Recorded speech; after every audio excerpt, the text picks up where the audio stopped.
First off, please excuse the hat. I'm having a very bad hair day, so let's just pretend this isn't happening.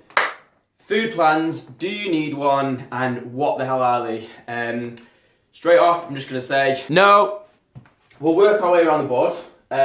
First off, what on earth is a food plan? I always like to ask members, clients, when they ask for a food plan, I like to ask them, well, what is a food plan?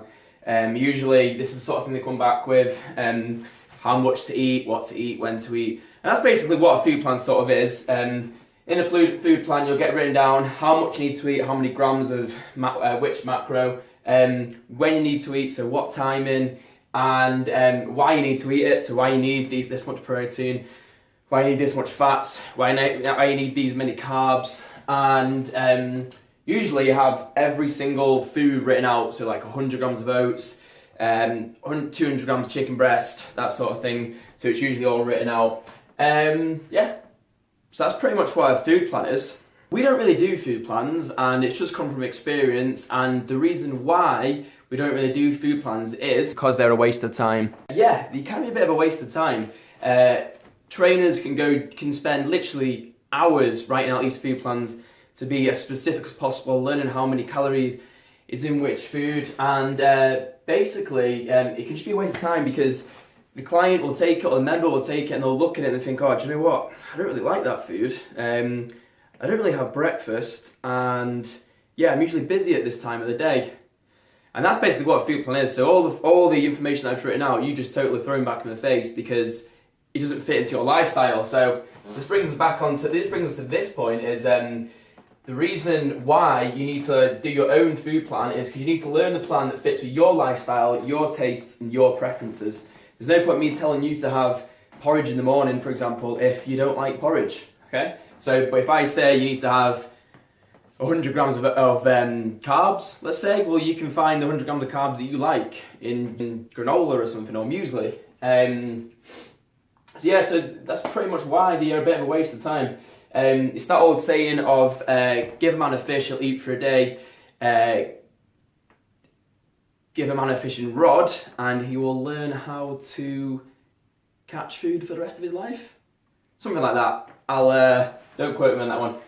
But it's along those lines. You need to learn what you need to eat and why you need to eat it, how much to eat of it. We give you all that guidance, but then it's down to you to decide which foods fit into which area and which food you like, what times you can eat, and that sort of thing.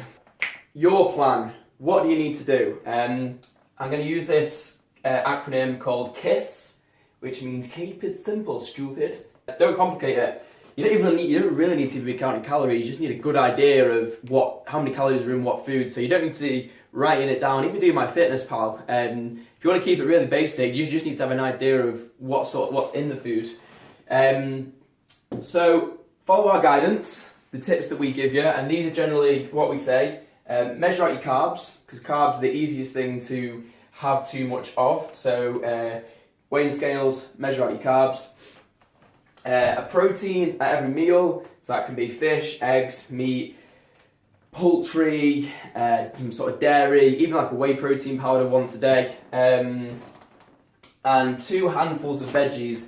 I'm going to say veggies, I mean like actual good veggies like peppers, tomatoes, mushrooms, spinach, these things that are like good, full of nutrients, and beetroot. Get whatever you like in it. Get your 5 favourite veggies, chop them all up, throw them into a bowl, and have 2 handfuls of that at every meal. And the reason for that is because it's going to fill you up more, and you're going to be more satisfied after your meals.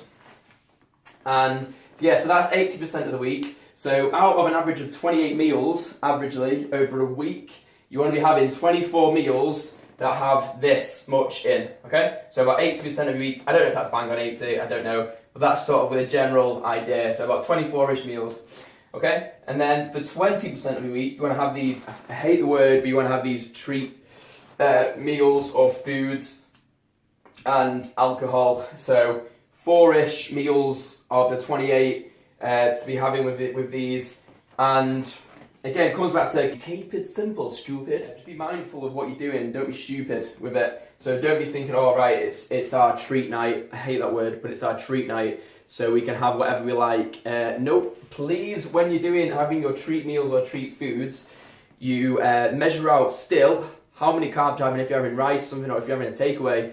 Just be aware of what you're actually having. Also, cut back a little bit on the carbs and fill it with veggies more. And you don't have to cut out them all. If you're having rice, if you're having like let's say you're having a curry or something. If you're having rice, just cut out half the rice and just have more veggies, and you still get that meal. Also, if you know you're having like a treat day, just get outside, go and do 10,000 steps, and it sort of works towards burning up a lot more energy before you have it, or try and train. So yeah, that's it. Food plans. Do you need one? No, not really.